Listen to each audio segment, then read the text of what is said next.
ही दो हैं, एक ज्ञान योग का और दूसरा कर्म योग का।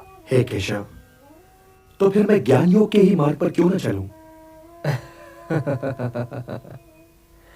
किंतु हे पार्थ, ज्ञान योग भी कर्म के त्यागने का मार्ग नहीं है, सिद्धि का मार्ग नहीं है, क्योंकि कर्म के बिना तो जीवन संभव ही नहीं।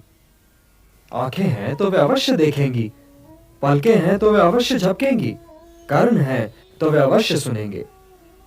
जो कर्मेंद्रियों के आड़े आए, जो उन्हें बलपूर्वक रोककर उनका दमन करके विषयों का चिंतन करे, वो योगी नहीं, वो ज्ञानी नहीं, वो तो मिथ्याचारी है। सिद्ध पुरुष इंद्रियों को अपने वश में करता है, उनका दमन नहीं करता पार्थ। वो आंखें बंद करके नहीं जीता। कर्म बिना तो शरीर की यात्रा संभव ही नहीं। व्यक्ति सांस तो लेगा ही ना पार्थ। यदि वातावरण में कोई सुगंध या दुर्गंध है तो वो उसका अनुभव करने के लिए भी विवश है।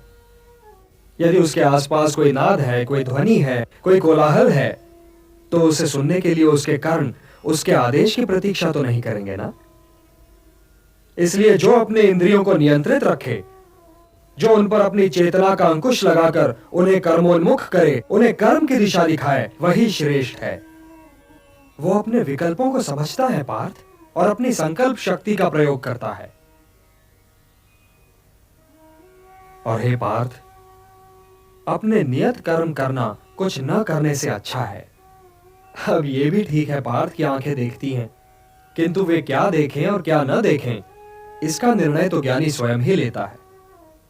वो आंखों को देखने की, कर्णों को सुनने की और पांवों को चलने की खुली छूट नहीं देता। विकल्प के इसी मोड़ पर ज्ञानी और अज्ञानी के अंतर का भेद खुलता है पार्थ।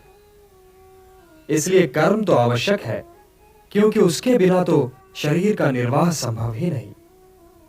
किंतु हे पार्थ, ज्ञानी पुरुष की भांति कर्म करो, ज्ञानी पुरुष की भांति। नियतम कुरु कर्मत्वम कर्म ज्यायो यः कर्मणः शरीर यात्रापि चते न प्रसिद्धेत अकर्मणः। यज्ञार्थात् कर्मणोऽन्यत्र लोकोऽयं कर्म बन्धनः तदर्थं कर्म कौन्तेय मुक्त संगः समाचर। हे कौन्तेय, कर्म ऐसे करो जैसे यज्ञ किया जाता है, क्योंकि कर्म ही यज्ञ है और इसका स्रोत स्वयं अविनाशी ब्रह्मा है। इसलिए कर्म का मार्ग सीधा ब्रह्मा तक जाता है। और इसीलिए जो व्यक्ति सृष्टि चक्र